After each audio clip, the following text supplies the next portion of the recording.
All right, welcome to Bet the Edge. I'm Jay Croucher here with Drew Dinsick. We are recording on a Tuesday afternoon, bringing back the AMA format for today. I'm going to break this up into a couple parts. First part will be mainly the US Open. Second part will be mainly the NFL. And then we'll close out by talking about the American League Rookie of the Year race. Let's get straight into it, Drew. First question from @BettingNY.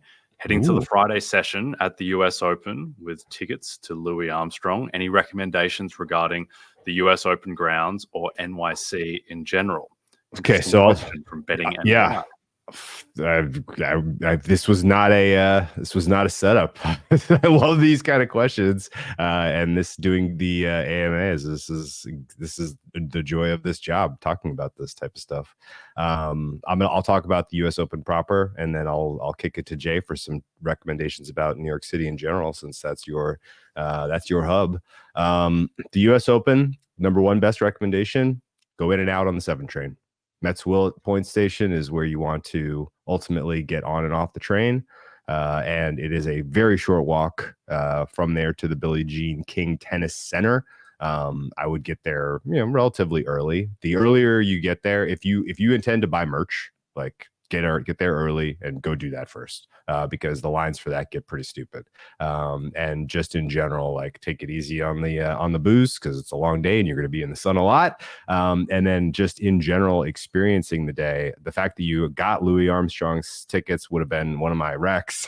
Like, go do the Louis Armstrong, because that court is way cool. It's got an intimate feeling. And then looks like on Friday, you're going to have the women's bottom half in round 3, and you're going to have the men's bottom half in round 3. You're not going to get to see Djokovic popper, and that's going to be on Ash, certainly. But there's a decent chance that Sabalenka is going to be on Armstrong. I think she prefers Armstrong, and she has a very dedicated fan base that makes that a really fun match. So I would make sure I was in my seat for Sabalenka if she is on Louis Armstrong on Friday. And there's a chance she may be up against this 16-year-old phenom. I'm not sure if you've caught news of this story yet, Jay, but there's 16-year-old American Eva Jovic. Probably Jovic, actually, because her parents are Serbian. And she's from LA. And she had sort of the shocking win of round 1 as a wild card, beat Magda Linette. She's into round 2 against Alexandrova, who did not look especially impressive in getting past Tomova. So Jovic could very well get into the third round here and play Sabalenka, which, if on Armstrong, would be super, super fun and cool. Other thoughts about the grounds: the two kind of courts that have the best experience from just sort of a fan perspective are the grandstand, and in my opinion, at least even better, is court 17. I would look, as soon as you see the order of play at court 17, pick one match you want to see there and get a seat there early. It's all first come, first serve. Like you and in general, it's not a secret that that's a really cool place to watch a good match. And so if there's a high profile one that you have your heart set on, then I would definitely try to see something at court 17. And then for my money, like, if there are cool matches on 11 and 12, there's places you can sit to watch both of those at the same time. Similarly, 10 and 9 and 10, similarly 13 and 14. Now, by Friday, there's not going to be many cool matches on the outside courts.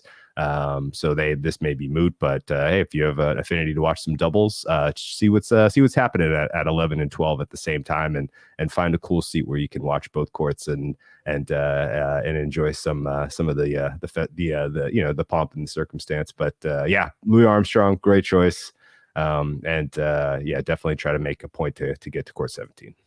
Yep, love it. That makes perfect sense. I should have consulted you, Drew, before I went to the US Open last time. But no, that all sounds great. My recommendations for New York City, and wouldn't describe myself as a complete expert on New York. I live about 40 minutes away from the city, and probably there 2-3 times, twice a month. But I've spent a lot of time in New York in my life. To me, the heart of the city is the West Village, and then Nolita would be second for me. But in terms of the West Village, if I was to say you want to do one kind of night, I would say go to the Comedy Cellar, then go to Monty's on McDougal Street, like a really kind of old-fashioned Italian restaurant where all the servers kind of look like they can by heart memorize and recount box scores from Yankees games from the 1960s, that type of vibe, and then just wander around, find a local bar like Blind Tiger if you're into kind of microbrewery spots, or there's just an insane amount of drinking spots and dining spots all throughout the West Village. So that is my favorite part of the city. If you want, like, in terms of restaurant recommendations, if you want like upscale, my favorite spots in that kind of vein are Saga, Manhattan, which are in Fidei, La Tusi in the West Village, St. Theo's as well, where there's a lot going on at St. Theo's on like a Thursday, Friday, Saturday night. But yeah, to me, the heart of the city is like getting off the subway at like West 4th Street and just walking down Bleecker Street. That's kind of my idea of New York. If you want to go spend time in like Midtown, like just walk through Times Square, don't spend too much time in Times Square. The best restaurant rec I've got for that part would be Gallagher's Steakhouse, even though I'm now vegetarian, so probably not as partial to it. But back in the day when I did eat meat, Gallagher's Steakhouse was it's basically all that you would want from like the idea of a New York steakhouse. Very kind of smoky, kind of Goodfellas type of vibe, without the threat of violence or the mob. So those would be my recs. Do you have anything on New York, Drew? No, I'm very inexperienced when it comes to New York. More of a Boston guy.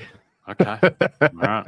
There you go. And also, yeah, try to get to a baseball game. This city ultimately is it's not really, I wouldn't describe it as a baseball town firstly. It feels like kind of a basketball town firstly, but baseball secondarily. And yeah, going to Yankee Stadium or Citi Field, which is right next to the US Open. They're both great places to watch a game. And we'll talk about a New York Yankee in the final segment. Question from J-Rod, our friend at 80_J-Rod. What about an exacta of Iga v Sabalenka? I had seen plus 550 before yesterday. Forgot to check this morning. What do you think, Drew?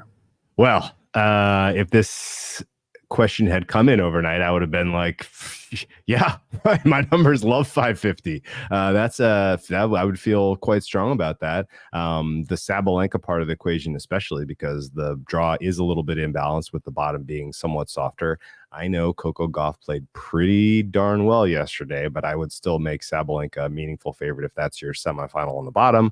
The Iga part of the equation, I don't know if you could have taken many positives away from her performance today. She gets by, a bona fide top 60-ish player in the world, and Rakhimova. But believe me, with the chance to serve out and then, kind of bottling it at that point, taking it to a tiebreak and not being especially sharp, there are a little bit of questions of the fatigue of the season is wearing on Iga a bit. But even more than just Iga being a question mark right now, one of the huge takeaways through the tennis you've seen to this point in the tournament has to be that Naomi Osaka looks like a problem. Her ability, her kind of peak form was on display today in dispatching Yelena Ostapenko. Jay, she won the first set 6-3. That doesn't sound all that impressive, does it? She has 0 unforced errors in that first set, which is very scary for anyone who thinks that, she was not going to be a factor here. She looks very, very comfortable. And I know she has not put together 2 weeks of consistent tennis, and she may crash out a complete unexpected, challenger, long before she gets to the later stages of this tournament. But boy, oh boy, if she carries that form through to the certainly the quarterfinals against Rybakina, I would favor Osaka. And then if it's a semifinal of Iga versus Osaka, considering how entertaining that round 2 match was at Roland Garros on hard court, it would be advantage Osaka, and it would be must-watch television. So I think I'm pretty concerned about Iga's draw at this point and all the young talent that she's going to have to go through, and then potentially run into Osaka in the semis.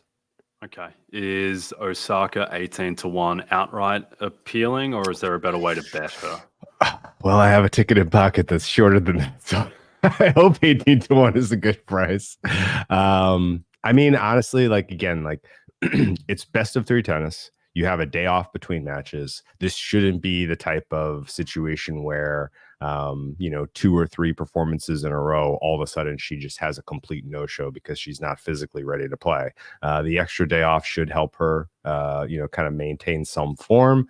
And pretty clearly, like, she's in a good mental space, which is always a huge question mark with Osaka. Like, she surprised herself today. She was playing so well. She was kind of like almost crying after the match, and that, like, tears of joy. Like, I didn't know I still had this good of a tennis in me. I didn't forget how to tennis. This is great. And it was cool to see. So going to be monitoring that very carefully. And I do think she has a realistic chance to title. Okay, well, doesn't get easier in terms of at least name value, where it looks like she'll play Mukova in the next round, Yeah. who has Mukova dealt with, also looked great today. yeah, but has dealt with a lot of injuries as well. So that will be compelling. And then after that, looks like it will get a touch easier, perhaps. But yeah, pretty compelling round 2 matchup. All right, question from Nick Palfrey. Not to be confused with Mike Pelfrey, number 5 starter for the Mets in the late 2000s. With Djokovic being old and having the intensity of winning gold at the Olympics, surely making him a fade at Flushing after such a busy season. What is a fair price on Zverev from his side of the draw, Drew? Okay, so my fair price on Zverev to get to the final is not very favorable, but that's almost more because of how difficult Q3 is, which is Zverev's quarter, than it is kind of concern about that semifinal head-to-head. Pricing Djokovic is really, like, it's an art. It's not math at this point, because, like, he can show up and have, a level that is so much better than the next plus player on tour on any given day.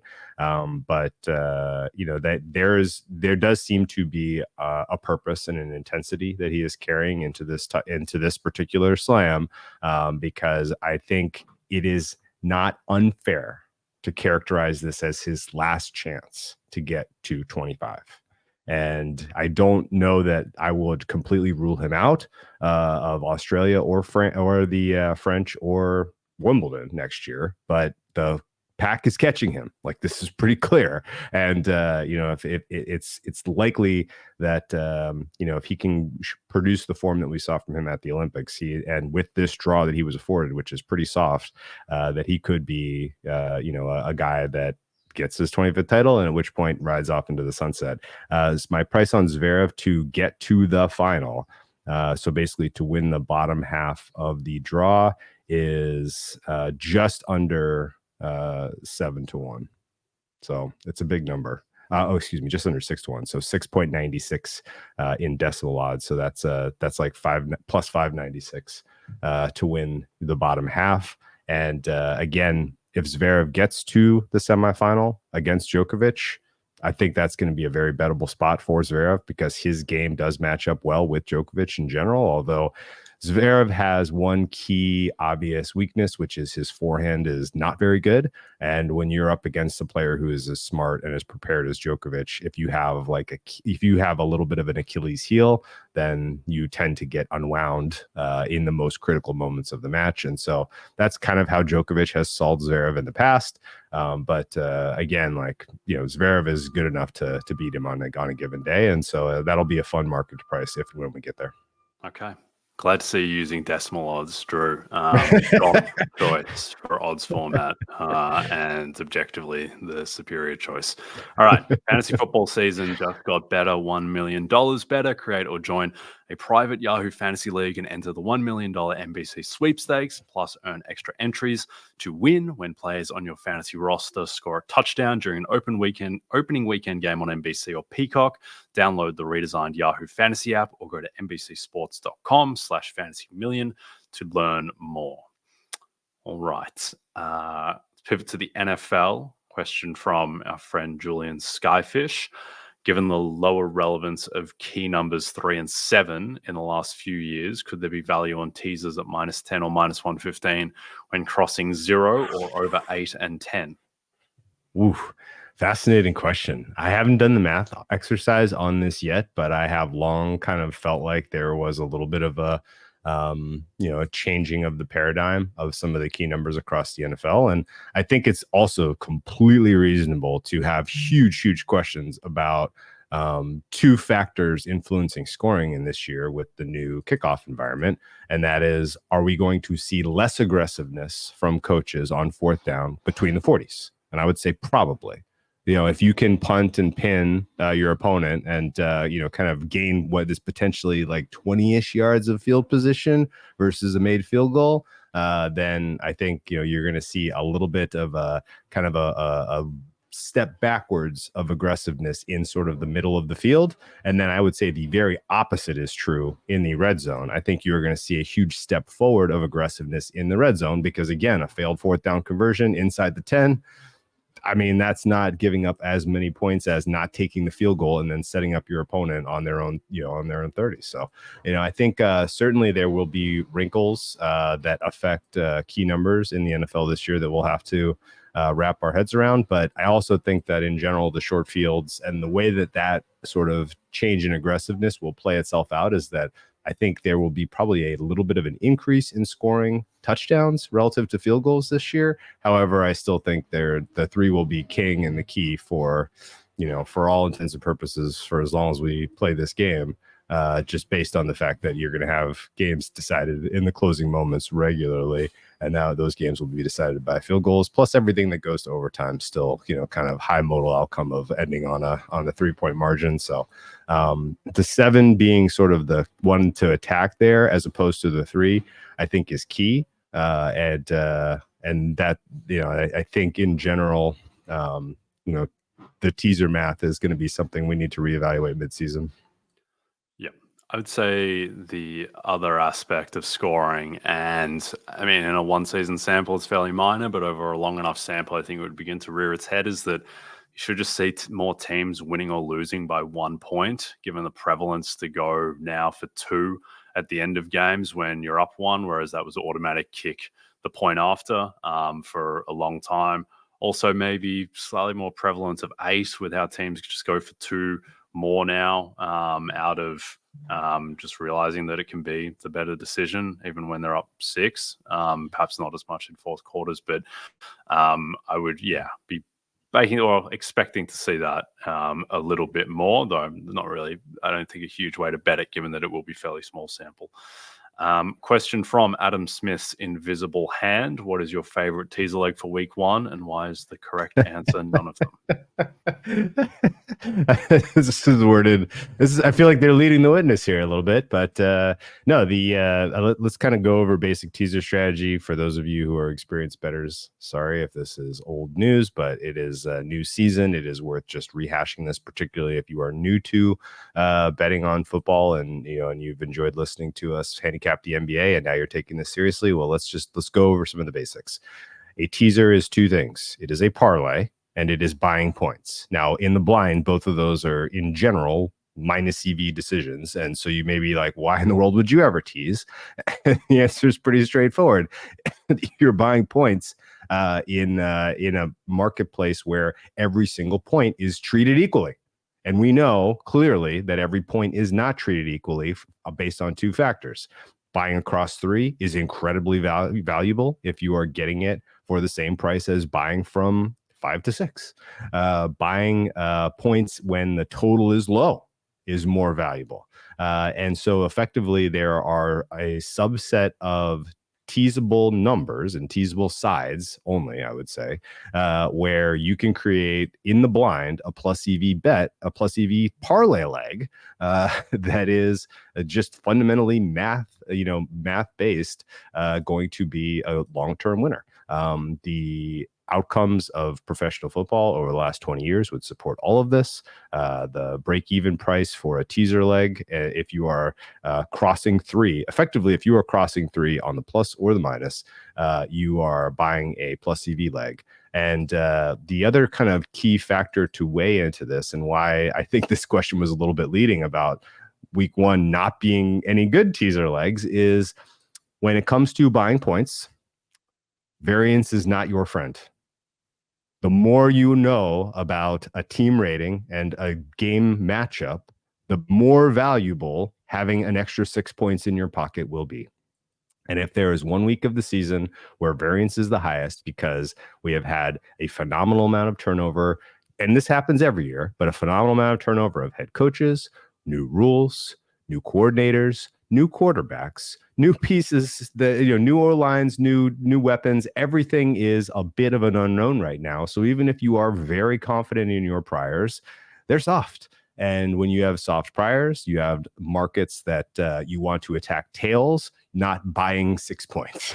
And so for those reasons, probably not going to tease anything in week 1, 2, maybe week 3 until we start to feel like we have settled on these are some knowns about team ratings and about specifically situations, organizations, systems, concepts. Those type of questions will become knowns as we get deeper into the season, at which point teasing goes from being a probably plus EV option to a certainly plus EV option. And if you feel like there are 1 or 2 teams where your prior is absolutely rock solid because the quarterback hasn't changed, the coach hasn't changed, the offensive system hasn't changed, I don't know, let's pull up Chiefs versus the Ravens. Not a lot of moving parts in that one. Not a lot of people think that 2.5 is an unfair price, although it's drifted out to 3 now. But let's just pretend that closes 2.5. And if you decide you want to tease the Ravens past 3, past 7 to 8.5, fine. I'm not going to pick on you. But in general, I still think that there are enough questions about the offensive line for Baltimore, questions about, the system that the Chiefs are going to run and how that will be defended by the Ravens with the departure of the Ravens coordinator. It's enough for me to not really get involved. And so, fundamentally, I think as long as you understand the math behind why teasing is plus EV and when to employ it, then you're going to have, basically a head start on building a bankroll for this season. And I think just in general, this year feels like the uncertainty is especially high with the new rules. So I won't be teasing until we get a little bit deeper to the season. Does all that sound like sound advice to you, Jay? Yeah, that's all seems reasonable. If I had to choose one game or one line to tease, it would probably be Cowboys plus 8.5 against the Browns. That's Going a through nice 3 one. and Yeah. 7. I don't really understand why the Browns are 2.5 point favorites in that game. But it is early. Maybe I'm wrong. All right. Next question from our friend Tim at thold42. Favorite NFL win total bet. I will start us off. I think if I had to choose one, it would be the Tennessee Titans over 6.5 wins at plus 115. I just believe in Brian Callahan, in bringing this Titans offense a little bit more into the 21st century, in overhauling the old regime, where it felt like the old regime, their strategy at a kind of macro organizational level was, let's go all in on bad character and injured guys. And that is our version of Moneyball, which, maybe there was potential for that to work, but I don't think it did. And now there's been huge roster turnover.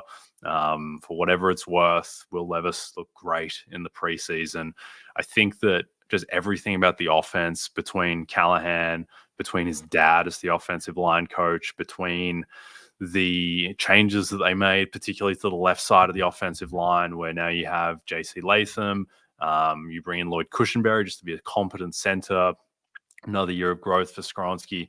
I just think everything about the offense is just going to look better and make more sense. And DeAndre Hopkins, there was really ever a receiver who should be kind of somewhat immune to aging in his early 30s, should be DeAndre Hopkins, who's never been, he's the one receiver who is not dependent on creating separation to excel. Calvin Ridley, who I think people kind of penalized him a little bit last year for what was a little bit of an underwhelming season, even though he was fine. I think people just kind of didn't feel enough that he hadn't played football in like multiple years. And he still looks super athletic. It seemed that he was just kind of rusty at times with these kind of ill-fated drops, particularly in the Chiefs games and the Titans game from memory at the end. So I think that Ridley will be fine. Hopkins is still good. I think Tony Pollard just looks like he's back to full health between him and Tyjae Spears and an improved offensive line. I think they're going to do a lot of stuff with Will Levis to make his life easier, between, using a lot of play action, using a lot of motion. Just look how kind of competent Jake Browning looked with Brian Callahan at the end of last season. Defense is a bit more of a problem. Don't love the kind of pass rush rotation, but I mean, they have talent on the team, like the trade they made today as well to kind of help their linebacking core, bring in L'Jarius Sneed, Quandre Diggs, see what Jamal Adams has left. I mean, he's coming off a pretty serious injury last year. But overall, just between the coaching and the roster turnover and what we've seen out of preseason, I just think that this is a team that can flirt with, 8-9 wins. Yeah, win totals are tough for me because number one, I'm not inclined at this point to put my capital to work in markets that are around pick'em at this time of year. And in general, it is always a tough calculus for me to look at a team and say, I know I am different than market. But the best way to actualize that is to bet a win total, right? There's very rare, right? Almost all the time there is some higher upside, higher price, and or just bet them game by game, in which case you can kind of exercise your opinion to get a little bit more of a payout.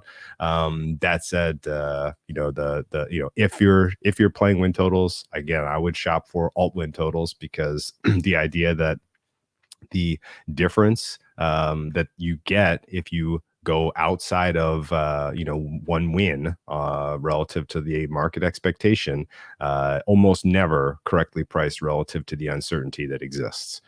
This is especially true for unders, as you have lots of examples of teams who are rated anchored on the quarterback and the quarterback doesn't finish the season. Bengals last year, Chargers last year. These are teams that missed their win totals by 4 or 5 games, right? And if you can kind of specifically target situations where that exists, then sign me up. And for me, at least, the team that I have the most difficult time squaring market with current win total price, and it has the potential to go horribly wrong. Pittsburgh Steelers. Now, rather than play their under 8.5 wins and lay juice, I'm more inclined to take a swing on 20-1 fewest wins. And so, that said, if you put my feet to the fire and say you can only have win total, I'm probably going just against the Steelers, and I'm trying to find under 7.5 or something like that. Okay. Yeah, that makes sense. I think we've spoken about a couple of the other ones that we like mutually, like the Seahawks over 7.5, even though there's a bit of juice on that at -140 at MGM. Steelers under 7.5 is +145 at MGM. And this is probably in theory, the most recreational bet on the board because it's the team with the highest win total. But I would take Kansas City over 11.5 at -120. I just think that they will be better this year. I think that Mahomes is going to have a significantly better season than last year, just with second year of Rashee Rice. They bring in Xavier Worthy. They bring in Hollywood Brown, bring in whatever is left of Juju Smith-Schuster. By the way, with Juju, we are 18 months removed or something from Patrick Mahomes driving down the field in the Super Bowl and deciding, I'm going to go with Juju Smith-Schuster. I'm going to go to Juju Smith-Schuster the same way that Matthew Stafford went to Cooper Kupp the year before in the Super Bowl. Maybe there is it's not a super high bar to clear to just be better than what MVS and Mecole Hardman and Sky Moore and Justin Watson were giving them last year. Yeah. Kadarius Toney, who isn't going to be on the team anymore. So I just think that with the receiving core, I think the offensive line might be a little bit better. They lose Snead, which hurts, but trust Spags and the kind of depth. I think Karl Laftis made a pretty big leap from year 1 to year 2. He can get better. And just like last year, everything seemed to go wrong with them outside of Mahomes getting injured. And they still won 11 games, and they lost 5 games by 1 score. And as someone who's very invested in Mahomes MVP, I can tell you, they should have beaten the Lions in week 1. They definitely should have beaten the Eagles in week 11. They should have beaten the Bills in week 14. Packers game, that was a coin toss that they lost that. I don't think they deserve to beat the Ravens. The refs needed to call that DPI. That would have swung that game. Yeah, true. That could have swung as well. So I just think that this is going to be a 12 or 13 win team. So I don't disagree with that. And honestly, the fact that they're rated about the same as they were heading into last season, but Chris Jones was a participant all off season this year, and Travis Kelce doesn't have a hyperextended bone bruise in his knee. Yeah. Like what this is your second and third most important players are ready to go, guys. I don't understand. I'll make one more case, which is kind of dovetailing with where you are on Dave Canales and the Panthers. Like, I get it if the Panthers get to like playoff level, like he's probably going to walk it in coach of the year, but I don't think they will get there just because of some of the other limitations on this team. But with how easy their schedule is, and in particular the questions that I have about every other team in the NFC South, 5.5 feels like maybe the kind of the obvious bet on the board to the over for me. Now, this is also, by the way, been the hottest bet. I don't know if you know this, but if you look at so sharp books and the biggest delta between middle of May and now, Panthers have gone up almost half a win. And I think that's correct. Not just because of how they've changed their roster, but how you have to kind of be looking at the other teams that they play. And honestly, the very soft positive signal you've gotten on Bryce Young so far under this staff looks pretty promising. Yep. Just going to keep on saying it. Dave Canales, 18-1 MGM and other spots to win coach of the year. He's 18-1 and they're plus 550 to make the playoffs. And to me, he is like a greater than 75% chance to win coach of the year if they go from 2 wins to making the playoffs when everyone expects them to be a 5 or 6 win team this year. So that to me is the best bet futures wise on the board. All right. The Tour Championship is here. Drew, watch Scotty Scheffler, your man Xander Schauffele, and more of the top 30 golfers on the PGA Tour face off for the FedEx Cup this week. You can catch it live on NBC Golf Channel and Peacock from Thursday through Sunday. As you all know by now, we've teamed up with BetMGM this season. We'll be using BetMGM lines to make all our picks, and we'll have special offers for our listeners each week. If you haven't signed up to BetMGM yet, use bonus code BETEDGE, and you'll get up to a $1,500 first bet offer on your first wager with BetMGM. Here's how it works. Download the BetMGM app and sign up using bonus code BETEDGE. Deposit at least $10 and place your first wager on any game, and you'll receive up to $1,500 in bonus bets if your first bet loses. Just make sure you use bonus code BETEDGE when you sign up. See BetMGM.com for terms. 21 plus only. U.S. promotional offers not available in New York, Nevada, Ontario, or Puerto Rico. Gambling problem? Call 1-800-GAMBLER. Available in the U.S. Call 877-8-HOPE-NY or text HOPE-NY 467369 in New York. Call 1-800-NEXT-STEP in Arizona, 1-800-327-5050 in Massachusetts, 1-800-BETS-OFF in Iowa, 1-800-981-0023 in Puerto Rico. First bet offer for new customers only, subject to eligibility requirements. Rewards are non-withdrawable bonus bets that expire in 7 days in partnership with Kansas Crossing Casino and Hotel. Don't forget, if you haven't signed up for BetMGM yet, use bonus code BETEDGE and get your $1,500 first bet offer today. Okay. Last question is from our friend at Cameron_H7. Cy Young and Rookie of the Year predictions. Ran through this a little bit yesterday. I think that Tariq Skubal effectively has AL Cy Young wrapped up. He just needs to make 1 or 2 more starts, and I just think it's done. Chris Sale, I think, is 75% to win NL Cy Young. I think his market price is reasonable. It's a little bit scary because he's still got the ERA and the 2.6s, and he's in theory 1 blow up away from it kind of melting. But Zach Wheeler didn't really gain that much ground in his previous start. He's clearly the second favorite. But I think that Sale should be able to get there in the end, so long as he avoids outlier blow-ups. NL Rookie of the Year we talked about yesterday. There was an MLB.com poll that came out Tuesday morning where Skeens edged Jackson Merrill. I always think the polling is of non-voters can be a little bit overrated. It's somewhat valuable and indicative, but at the same time, like anyone who was treating that as gospel that Skeens should be the favorite, I would point them to the poll that happened on September 8, 2022, when Spencer Strider beat Michael Harris, I believe 31-11 in the count in that poll, and then lost the real actual vote 22-8. Now, Strider got hurt with 2 weeks left in the season, and that certainly kind of skews the 31-11 count, but still I can't really reconcile, even with that, the differences there, and kind of draw the inference that the MLB.com poll is super super kind of predictive of what the actual vote is going to be, though it is an indicator. And if you are holding a skeins ticket, you feel a bit better after that. But the most interesting one to me, Drew, is AL Rookie of the Year. Colton Cowser is minus 650 favorite. He's been the favorite for quite some time now. Austin Wells is 10-1. Rafaela on the Red Sox is not going to win. He is 25-1. His teammate Willie Abreu, I think, actually could win, though it's not particularly likely. He's 28-1. Luis Heel, the Yankees, is 33-1. Colt Keith and Mason Miller, 40-1 each. Your man Wyatt Langford is 66-1, and he's not going to win. Do you have any recent skin in this market? No, I don't. We have mid-season. Why is Wyatt Langford the favorite? Why isn't it Colton Cowser in my back pocket? So I'm happy with the market movement, but I don't feel like this is home at all. It feels very tenuous.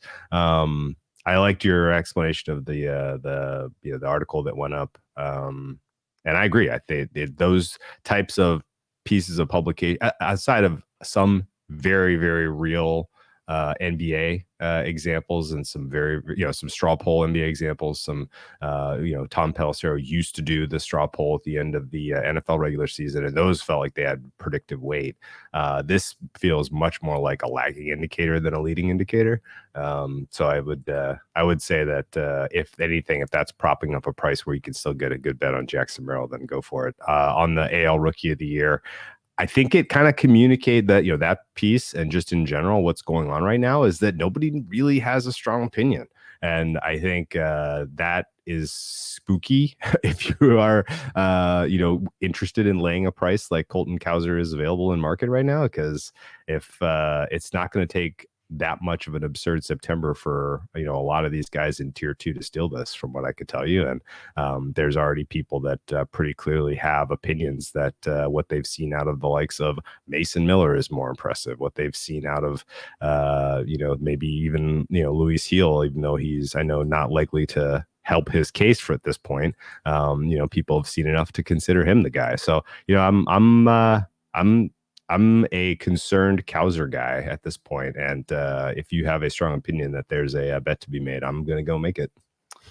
So I think kind of everyone is a bet to be made who's not Colton Cowser at the moment. And I think Cowser is certainly justifiably the favorite, and he's, I think, greater than 50% chance to win the award. But he has, I think, a very tenuous grip on the award. And the reason why is that his case just isn't super compelling at the moment. He's batting .247. He has a 771 OPS. His baseball reference WAR is 2.3, and he's played 124 games. 2.3 B WAR in 123 games is not particularly inspiring. His F WAR is better. His F WAR, he leads everyone in the AL, but again, 3.4 F WAR. Here is how I would look at it, is that just compare Colton Cowser directly to Austin Wells. Colton Cowser, 3.4 F WAR, Austin Wells, 3.1. Colton Cowser, 118 WRC plus, Austin Wells, 117. Colton Cowser has a 771 OPS. Austin Wells has a 767 OPS. Austin Wells is on the team right now that is 2 games clear of Cowser's team to win the division. I don't think either of these guys have some amazing narrative, but Wells kind of, becoming the Yankees cleanup hitter for a time and coming into the season as a guy who no one thought was going to be good enough to stay defensively at catcher. And people thought, he's going to have to be a first baseman. And now he's become an elite defensive catcher and kind of a mainstay in the Yankees lineup. I just think Cowser has a better case than Wells right now because he's got just better counting stats. He has 19 homers. Wells only has 10.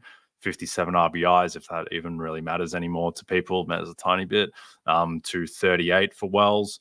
But if Wells goes past Cowser in WAR and in OPS, and he's right there neck and neck with him, and just on a rate basis, he's going to catch Cowser, then I don't really understand what Cowser's argument is to win over Wells. If he has a worse OPS, if he has less WAR in 34 more games played, and he's on a worse team. So I think that Wells, just compare him directly to Cowser, and Cowser should be in front, certainly, and there's a little bit of margin because of the counting stats, and Cowser plays every single day. He bats lead off against righties. He goes to 6th, 7th in the lineup against lefties. Austin Wells, for the most part, doesn't play as much against lefties, even though Boone will start him sometimes. You add all that up, Cowser should be the favorite over Wells, but like minus 650 at a 10-1 is just a gap that is far too significant, in my opinion. Okay. And the New York bump, I think. Yeah, a little bit. I mean, it certainly helps. Like if you could choose a team for Austin Wells to play for of all of the teams, it would be the New York Yankees. Yeah. The Yankees are also incentivized where they get an extra draft pick if Austin Wells wins Rookie of the Year. So they should be campaigning for him, which helps. Whereas I didn't know that. Yeah, they don't get the draft pick for if Luis Heel wins Rookie of the Year. So organizationally, they are incentivized to campaign for Wells for whatever that counts for. Okay. And they happen to be beating the Orioles in the divisional standings, which I know is not a strong reason to vote for a guy, but if it's a tiebreaker, you got to imagine that will go through some voters' heads. So, wow, Wells, amazing. Austin Wells, So he did not do well in the poll on MLB.com. He finished 5th. He just didn't feature at all. What I would say there is that, like, he doesn't have a case right now. Like, there's no reason to vote for Austin Wells. He's not the choice for Rookie of the Year right now, but he can become the choice, requiring not that much to push him over the edge. If he is the F-WAR leader and if he tops Cowser and OPS on a team that likely wins its division, then all of a sudden he has a case. And then if he's finishing 5th in MLB.com polls, then it's a problem. But when he doesn't have a case and he's not polling like he's a top candidate, then I don't really care that much. I think a big thing with these polls is that people give a lot of thought to their I don't give a lot of thought, but they give a bit of thought to their first place vote. And then 2nd, 3rd, 4th, 5th, you just kind of fill out with paying a little bit less attention. And so I think that's kind of reflected in the Tuesday poll where, Cowser. Here's the other thing too with Cowser is that he's the clear leader right now. If you do want to accord weight to the poll, he only got 17 out of 30 first place votes. And there's more than a month left in the season. And if a guy's only 17 out of 30 and he's minus 650, that's not great. That's not exactly what you want. So I think that Wells is value at 10-1. I think of these other guys I think that Wilyer Abreu, who's 28-1, he leads all rookies in B-WAR at 2.7. Cowser's 2.3, Wells is 2.0.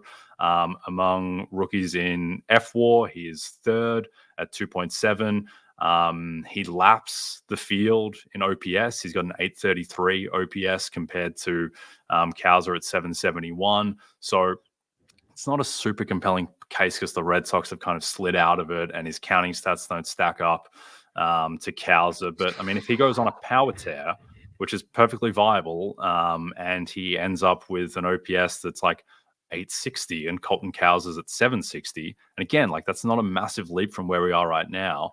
People really going to vote Colton Cowser when there's a guy who plays in the outfield as well and is an OPS that's 100 points higher and is lapping him in Baseball Reference WAR, and presumably if he's made the OPS gap that big, he's neck and neck with him in F-WAR. Like, it's just, I'm not saying that Cowser's not going to win. I'm just saying that the foundations are a little bit rickety. And then the other two guys who I think also has a bit of meat on the bone, like Luis Heel looks like he's just going to miss the minimum. And he's going to be back in like a week or something. And he's 33-1. Mason Miller is 40-1. He's been the second best reliever in the AL after Emmanuel Clase. So look, the thing is like when you have a really fragile favorite, it doesn't take a lot to overcome him. And those guys are kind of weird cases, but they have superlatives in their own right. If Heel finishes the season really strong, gets the ERA closer to 3 flat, it's at 3.39 at the moment, and he performs well in these big spots down the stretch for the New York Yankees in a divisional race against Cowser's team, and Luis Heel is striking out Colton Cowser on national television to help win the division, like this kind of stuff, he can get back in it. Mason Miller is a bit more of a unique one because like he's going to pitch like 59 innings or something. But in terms of just like relative to position, he's been the best guy of all these guys. So I think that like Wells, I think is the best bet because he has the cleanest path. And then flyers on Abreu, Heel, and Miller. That would be my play. Okay, interesting. Yeah, projected F4, if including the rest of the season, they're expecting Austin Wells to almost double up Cowser from here into the close. Yep. The underlying stuff on Wells is very impressive. Where right now he has a 334 weighted on base average, but his expected weighted on base average is 357, and that's a fairly significant. Like by comparison, like that's what Willie Abreu's actual weighted on base average is, and he's got an 833 OPS compared to Cowser at 767. So, sorry, compared to Wells. So, with the underlying stuff on Wells, he also turned the corner. Has been playing really well the past 2 months. If he just continues to play the way he has the past 2 months, I think he just wins the award because the underlying stuff on offense is so good. He provides substantially more defensive value than Cowser as an elite defensive catcher. So I think that the path is right there for Wells. Even if Cowser should be the favorite, I think Cowser likely wins. I'd take Cowser over the field because he's got the counting stats and because he's got the F4 lead and because he plays every day. And he is good. He's a good player, but it's very shaky. And I think there's a few ways to take shots at him. Okay. That all checks out. I don't know enough about F4. Is a huge part of his composite, his defense? For Cowser? Yeah, he's a positive defensive, like he's a really good center fielder, and that covers up for a lot of his sins in terms of like a 247 batting average just kind of looks a little bit unseemly, 323 on base percentage. But he provides a lot of value in the field. I think F-WAR rates his defense a lot more highly than B-WAR does, given that he's like 3.4 F-WAR and 2.3 B-WAR, which is a kind of weird thing, figuring that out, how it resonates with voters. But yeah, the thing is like his lead right now is very narrow and there are multiple guys behind him who can catch him. So look, the bet is if you can find someone or get someone to take it, get a yes-no market on Colton Cowser and just back the no side. But otherwise, you can kind of compile do-it-yourself style and no side by backing Wells, Abreu, Heel, and Miller. Sure, and if you can get down at multiple places, you're going to be able to via price shopping really probably do better. I guess. Yep. No, absolutely. So I know we have some friends who are on the Colton Cowser train, and I think they're going to end up happy because I think you'll ultimately win.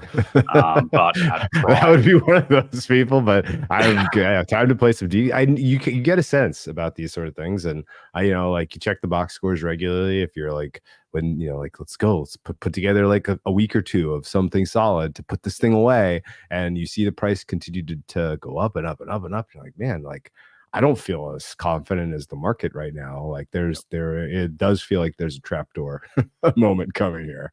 Yep. He had a really good game last Friday night where he hit a homer, went 2 for 4, and that kind of arrested a bit of a slide that he'd been in. But I mean, he has a 710 OPS in the month of August, and the underlying stuff isn't good. Like a lot of his season is being propped up by this insane first 2 weeks that he had.